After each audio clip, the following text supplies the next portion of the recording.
जय हिंद दोस्तों, आप सभी का हमारे यूट्यूब चैनल विद्यालय एजुकेशन में स्वागत है। मैं सचिन आज आप सभी के लिए करंट अफेयर्स की महत्वपूर्ण क्लास लेकर आए हैं। आप देख सकते हैं ये जो है खान जीएस आईएएस की जो पुस्तिका है करंट अफेयर्स के लिए, उसकी महत्वपूर्ण करंट अफेयर्स लेकर आए हैं और ये जो जनवरी 2024 तक इसमें सारा कुछ कवर किया गया है। और ये जो क्लास होगी इसमें जो है बहुत सारे बिहार स्पेशल और राष्ट्रीय करंट अफेयर्स भी देखने को मिलेंगे। इसमें आप देख सकते हैं महत्वपूर्ण समसामयिक की सबसे पहले बिहार राष्ट्रीय और अंतर्राष्ट्रीय पढ़ेंगे। इसके पहले बाद जो है बिहार का भौगोलिक परिचय और जनगणना पढ़ेंगे। फिर मुख्य परीक्षा जो आपके जो भी परीक्षा है उसके लिए अभ्यास प्रश्न करेंगे, ठीक है। और नवीनतम बीपीएससी परीक्षा के पैटर्न पर आधारित जो है इसमें मॉडल प्रश्न भी दिए हुए हैं, वो भी हम जो है टाइम रहेगा तो सॉल्व करने की कोशिश करेंगे। आपकी करंट अफेयर्स है ये बीपीएससी, बिहार दरोगा सिपाही, बिहार एसएससी, बिहार शिक्षक एवं राज्य की सभी एक दिवसीय परीक्षाओं के लिए उपयोगी है। ये खान सर की निकाली हुई पुस्तिका है, तो आप समझ सकते हैं काफी अच्छी है, ठीक है। और आज हम पढ़ेंगे बिहार स्पेशल का करंट अफेयर्स, ठीक है। मिशन दक्ष और बिहार के 6 अन्य जिलों में ग्रामीण परिवर्तन को बेहतर किया जाएगा। ये सभी जितने भी स्टार्टिंग से कंप्लीट करेंगे, आज 2 से 3 टॉपिक आज कवर करेंगे, ठीक है। चलिए शुरू करते हैं। अब यहाँ से आपको जो है करंट अफेयर्स बिहार स्पेशल शुरू होता है। चलिए इसको थोड़ा सा जूम कर लेते हैं। आप देख सकते हैं सबसे पहले पढ़ेंगे मिशन दक्ष। मिशन दक्ष जो है आज का हमारा पहला टॉपिक होगा और यहीं से जो है करंट अफेयर्स की क्लास आज की स्टार्ट होगी। पहला आप तो इसमें राज्य में मिशन दक्ष को स्कूलों में ड्रॉप आउट को शून्य पर लाने के लिए शुरू किया गया। ड्रॉप आउट जो हो रहा था उसको शून्य पर लाने के लिए इसको शुरू किया गया है, आप देख सकते हैं, ठीक है। इसके बाद जो है 10वीं कक्षा के विद्यार्थियों में ड्रॉप आउट को रोकने के लिए पूरे बिहार राज्य में मिशन दक्ष को चलाया जाएगा। जो 10वीं क्लास के बच्चे हैं उनका जो ड्रॉप आउट था उसको रोकने के लिए जो है ये कदम उठाया गया है, ठीक है। नेक्स्ट है आपको इस अभियान को 3 चरणों में चलाया जाएगा। पहला चरण है कक्षा 3 से 8 तक ऐसे बच्चों की पहचान की जाएगी जो पढ़ाई में बहुत कमजोर हैं। फिर दूसरा चरण शिक्षक इन्हें विशेष कक्षाओं के माध्यम से पढ़ाएंगे और तीसरा चरण है चिन्हित बच्चों को विशेष परीक्षा में शामिल किया जाएगा, ठीक है। नेक्स्ट आपका क्या है मिशन दक्ष, इसके बारे में एक बार जान लीजिए। तो मिशन दक्ष जो है सरकारी स्कूलों में पढ़ने वाले कमजोर बच्चों को प्रतिदिन अलग से समय देकर पढ़ाना है और इस योजना की कक्षाएं 1 दिसंबर से प्रारंभ हो गई हैं। फिर प्रत्येक कक्षा से 5 ऐसे बच्चों को इस योजना में शामिल किया जा रहा है जो ना तो हिंदी भाषा ठीक से पढ़ पाते हैं और ना ही गणित के अंक पहचान सकते हैं। ऐसे जो है बच्चों को इसमें शामिल किया गया। कक्षा का समय प्रतिदिन अवकाश के पश्चात 3:30 बजे से 4 बजे तक निर्धारित किया गया है। ये जो है मिशन दक्ष के तहत कुछ कार्यवाही मतलब कुछ कार्य हैं जो किए जाएंगे, ठीक है। फिर अगला है आपका बिहार के 6 जिलों में ग्रामीण परिवहन को बेहतर किया जाएगा। ये नेक्स्ट टॉपिक आपको जो बिहार के 6 अन्य जिलों में ग्रामीण परिवहन को बेहतर किया जाएगा, देख सकते हैं। मुख्यमंत्री ग्राम परिवहन योजना के तहत जिलों के सुदूरवर्ती इलाकों में परिवहन व्यवस्था को बेहतर किया गया है। राज्य सरकार ने 6 और जिलों को शामिल करके ग्रामीण परिवहन को मजबूत करने की अपनी योजना का और विस्तार किया है। ये जो है सारी की सारी जो है जनवरी की करंट अफेयर्स है और कुछ करंट अफेयर्स आपको जो है लास्ट 6 मंथ की भी देखने को मिलेगी, ठीक है। ये जिले वैशाली, जहानाबाद, नालंदा, बक्सर, शिवहर और नवादा हैं। इससे पहले मुजफ्फरपुर, सीतामढ़ी, औरंगाबाद आदि जिले इस योजना से भी लाभान्वित हो चुके हैं। अनुसूचित जाति, अनुसूचित जनजाति, ओबीसी वर्ग के युवाओं को भी वाहन दिए जाएंगे। बिहार सरकार परिवहन विभाग, आप देख सकते हैं कि जो है ये बिहार सरकार के परिवहन विभाग की एक पहल है, मुख्यमंत्री ग्राम परिवहन योजना। मुख्यमंत्री ग्राम परिवहन जो योजना है इसका उद्देश्य क्या होगा, तो उद्देश्य भी आप देख लीजिए। इसका उद्देश्य होगा, इस योजना का मुख्य उद्देश्य ग्रामीण क्षेत्रों में यात्री परिवहन व्यवस्था सुलभ कराना एवं कमजोर वर्गों के बेरोजगार युवक एवं युवतियों के लिए रोजगार का सृजन करना है। इसमें अनुदान की राशि कितनी होगी, इसमें अनुदान की राशि जो है वाहन के खरीद मूल्य के 50% तक राशि अथवा अधिकतम 1 लाख रुपए होगी। वाहन के खरीद मूल्य से अभिप्राय है कि वाहन का एक्स शोरूम मूल्य, तृतीय पक्ष बीमा एवं वाहन टैक्स तीनों को जोड़कर कुल राशि ई रिक्शा के क्रय की स्थिति में खरीद मूल्य का 50% परंतु अधिकतम 70,000 रुपए अनुदान दिया जाएगा इसमें। नेक्स्ट है वाहन का प्रकार।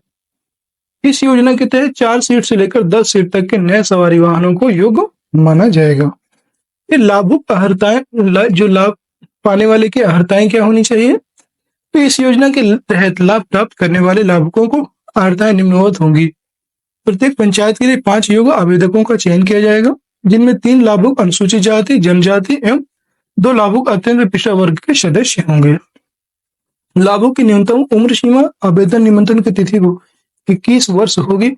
लाभुक को सरकारी सेवा में नियोजित नहीं होना चाहिए एवं पूर्व से कोई व्यवसाय वहां नहीं होना चाहिए। किसी पंचायत के लिए लाभ प्राप्त करने हेतु लाभुक को उक्त पंचायत का निवासी जरूर होना चाहिए। लाभुक के पास हल्के मोटरयान के चालक की अनुज्ञप्ति होनी चाहिए। तब उसे मतलब मोटरयान चलाने की और मतलब वो मोटरयान चलाने उसे आना चाहिए, तभी तो उसे मिलेगा ये, ठीक है, इसका लाभ मिल पाएगा। तो हम बात करेंगे दरभंगा एम्स के प्रस्ताव को मंजूरी। ये आपका थर्ड टॉपिक होगा आज की क्लास का हमारा। दरभंगा में जो एम्स बन रहा है उसके प्रस्ताव को मंजूर किया गया है। हाल ही में केंद्र सरकार ने सोभन गांव में एम्स दरभंगा के परिसर के निर्माण हेतु अपनी मंजूरी दे दी है। सोभन में प्रस्तावित एम्स पटना के बाद राज्य का दूसरा एम्स होगा। बिहार के मुख्यमंत्री नीतीश कुमार ने दरभंगा मेडिकल कॉलेज अस्पताल DMCH में 2100 बिस्तरों वाले अस्पताल और शैक्षणिक भवन की आधारशिला भी रखी है और सर्जिकल ब्लॉक में एक दीदी की रसोई का उद्घाटन भी किया है। जो सर्जिकल ब्लॉक है वहां पर दीदी की रसोई का उद्घाटन भी यहाँ पर किया हुआ है, ठीक है। भारत में कुल 22 एम्स में, याद रखिएगा, अभी तक जो ज्ञात है उसमें जो है 22 एम्स टोटल भारत में बन चुके हैं, ठीक है। पूर्ण रूप से सक्रिय एम्स 6 है। एम्स जहां MBBS की कक्षा है OPD 11 है। फिर एम्स जहां केवल MBBS की कक्षा है वहां पे 2 है और अन्य एम्स है 3, ठीक है। टोटल मिला के आपके 22 हो जाएंगे, ठीक है। 6 एम्स जो पूर्ण रूप से सक्रिय हैं वो कहाँ कहाँ पर है आप देख सकते हैं। ये भोपाल, भुवनेश्वर, जोधपुर, पटना, रायपुर और ऋषिकेश, इन जो है 6 जगहों पर पूर्ण रूप से सक्रिय एम्स है। ऐसे एम्स जहां MBBS की कक्षाएं और OPD दोनों चलते हैं वो 11 है आपके। रायबरेली, गोरखपुर, मंगलागिरी, नागपुर, भटिंडा, बीबीनगर, कल्याण, देवघर, बिलासपुर, गुवाहाटी, राजकोट। अतिक्रमण मुक्त भूमि अभी तक उपलब्ध नहीं कराई गई है यहाँ पर, ठीक है। ऐसे एम्स जहाँ केवल 2 MBBS की कक्षाएं हैं आप ये भी देख सकते हैं। मदुरई और विजयपुर ये जो है, और जम्मू में जो है निर्माण प्रारंभ प्रगति पर है, जम्मू में भी बन रहा है, ठीक है। अन्य 3 एम्स कौन कौन से हैं? मनेठी है, दरभंगा बिहार, अवंतीपोरा कश्मीर, ठीक है। नेक्स्ट क्वेश्चन है आपका, इसमें देखिए बिहार बिजनेस कनेक्ट 2023, तो इसके बारे में देख लीजिए। बिहार बिजनेस कनेक्ट क्या है? 13-14 दिसंबर 2023 को ज्ञान भवन पटना में बिहार बिजनेस कनेक्ट 2023 एक वैश्विक निवेशक शिखर सम्मेलन का आयोजन किया गया। इस शिखर सम्मेलन में जापान, ताइवान, संयुक्त अरब अमीरात, अमेरिका, बांग्लादेश आदि देशों ने भाग लिया। इस शिखर सम्मेलन को राज्य सरकार द्वारा राज्य में बेहद जरूरी औद्योगिक परिवर्तन लाने के प्रयास के रूप में देखा जा रहा है। 2 दिवसीय इस कार्यक्रम में बिजनेस नेटवर्किंग, ज्ञानवर्धक चर्चाएं तथा आपसी तालमेल और साझेदारी के अवसरों की खोज के लिए सत्र आयोजित किए गए। इस निवेशक सम्मेलन में वस्त्र, चमड़ा, IT, ITH और ESDM, खाद्य प्रसंस्करण और आतिथ्य और पर्यटन क्षेत्रों में अवसरों पर चर्चा हुई। फिर इस सम्मेलन में राज्य सरकार द्वारा 28 लाख वर्ग मीटर क्षेत्र का भूमि बैंक ऑफर किया गया। जो भूमि क्षेत्र है उसको भूमि बैंक ऑफर किया गया है। यहाँ पे देख सकते हो बिहार बिजनेस कनेक्ट 2023, इसमें इसके बारे में आपको बता दिया है, ठीक है।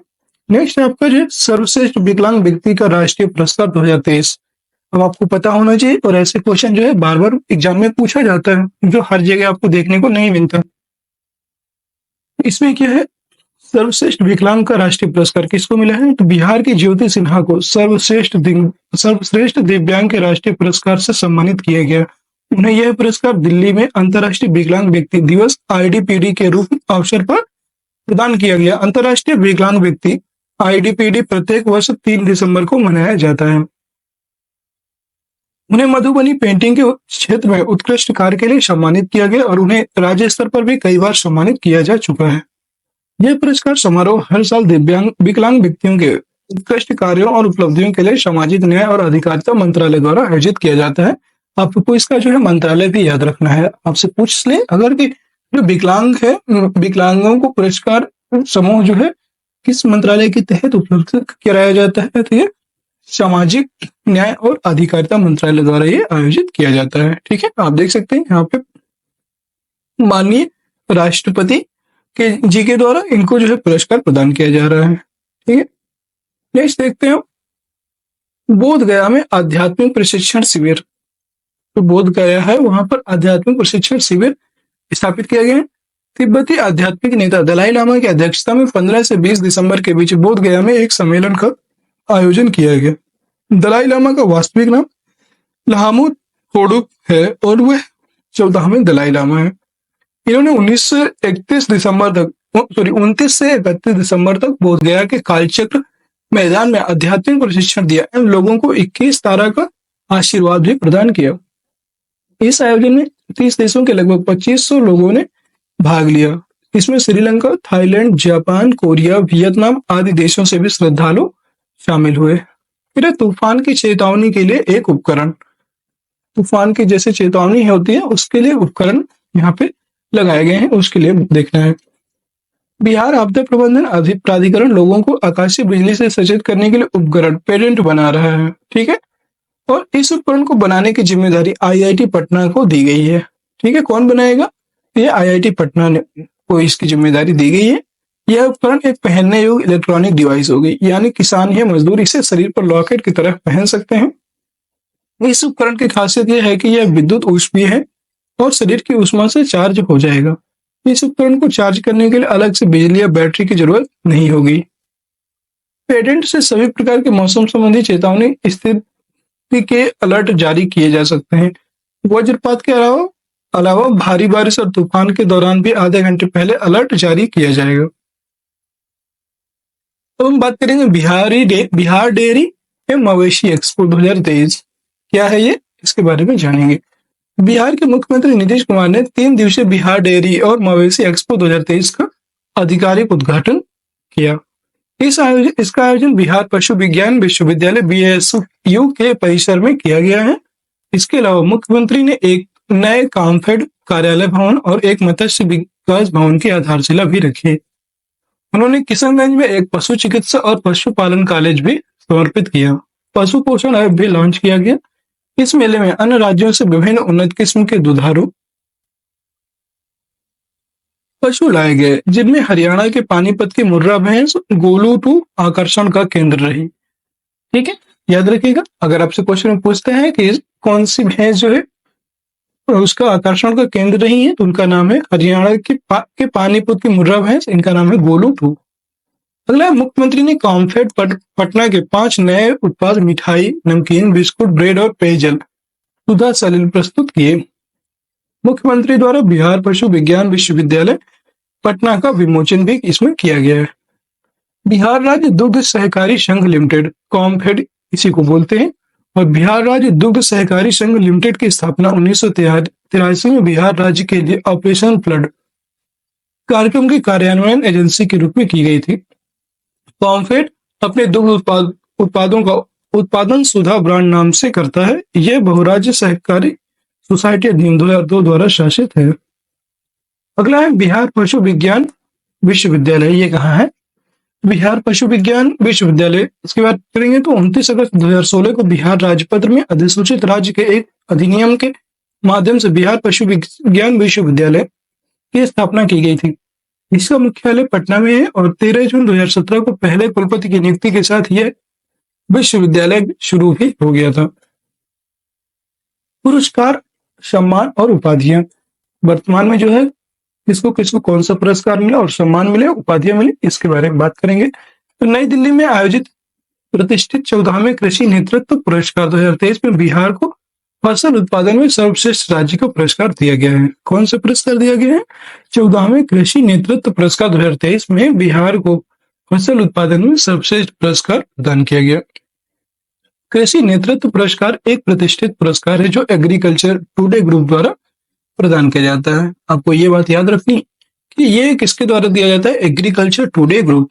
फिर ये कृषि क्षेत्र में उत्कृष्टता के प्रतीक के रूप में कार्य करता है। कृषि विभाग के सचिव संजय अग्रवाल ने केंद्रीय कृषि एवं किसान कल्याण मंत्री से यह पुरस्कार प्राप्त किया था। नेक्स्ट आपका अन्य महत्वपूर्ण तथ्य कौन कौन से हैं? एकीकृत प्रौद्योगिकी अनुसंधान और सामुदायिक सहभागिता ने इस उपलब्धि में महत्वपूर्ण भूमिका निभाई और बिहार ने 2008 से विभिन्न कृषि रोडमैप के माध्यम से बहुक्षेत्रीय दृष्टिकोण अपनाए, जिससे कृषि और संबद्ध क्षेत्रों पर सकारात्मक प्रभाव पड़ा है। शैक्षिक पुरस्कार क्या है? ये शैक्षिक पुरस्कार इसके बारे में देख लीजिए। हथुआ महाराज बहादुर मृगेंद्र प्रताप शाही भूमिहारों के घोचिया राजवंश से संबंधित एक सरदार थे। यह राजवंश बिहार के सारण जिले में स्थित था और डॉक्टर कौशलगिरी जौनपुर उत्तर प्रदेश के रहने वाले हैं। ठीक है, तो यहाँ पे नामदेव हथुआ महाराज, इनको जो है शिक्षा के क्षेत्र में पुरस्कार मिला है।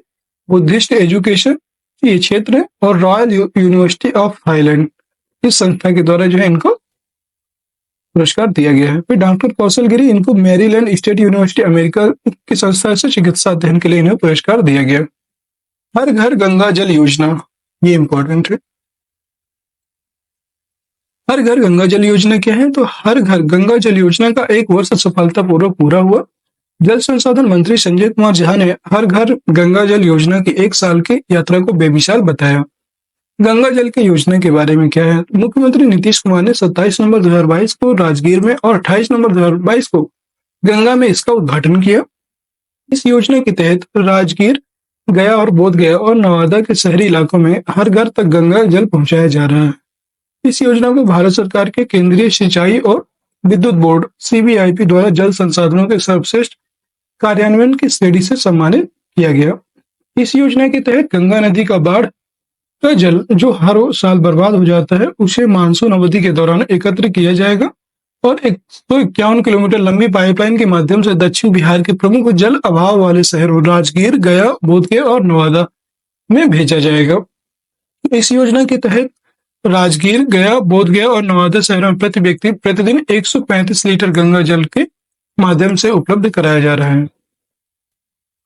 अगला है बिहार में 75% आरक्षण। ये भी अभी हाल ही में आया है, ये भी इम्पोर्टेंट है। तो हाल ही में संपन्न जातिगत सर्वेक्षण को आधार बनाकर बिहार सरकार ने कुल आरक्षण की सीमा को बढ़ाकर 75% कर दिया है। आप सभी को ये पता ही है बात, ठीक है। राज्यपाल ने 2 विधेयकों को मंजूरी दी। बिहार पदों एवं सेवाओं में रिक्तियों का आरक्षण संशोधन विधेयक 2023 और बिहार आरक्षण शैक्षिक संस्थाओं में प्रवेश संशोधन विधेयक 2023। नेक्स्ट आपका अधिनियम की पृष्ठभूमि। तो राज्य में आरक्षण वृद्धि की मांग लंबे समय से हो रही थी, लेकिन हाल ही में हुए जाति आधारित सर्वेक्षण ने इसको और तीव्र कर दिया है। नेक्स्ट आपको इस जाति सर्वेक्षण के अनुसार राज्य में OBC की आबादी 63% है। अगर आपसे पूछता है कि वर्तमान में बिहार में कितने प्रतिशत OBC जनसंख्या है, तो वो है 63%। अधिनियम के प्रावधान क्या है? राज्य में प्रति माह 6,000 से कम कमाने वाले 94 लाख परिवारों को एक मुफ्त वित्तीय सहायता के रूप में 2 लाख रुपए प्रदान किए जाएंगे। नवीनतम जातिगत गणना की रिपोर्ट के अनुसार राज्य में 94 लाख गरीब परिवार हैं, जिनकी मासिक आय 6,000 रुपए है। ऐसे परिवारों को घर बनाने या जमीन खरीदने के लिए सरकार 1 लाख रुपए का वित्तीय अनुदान देगी।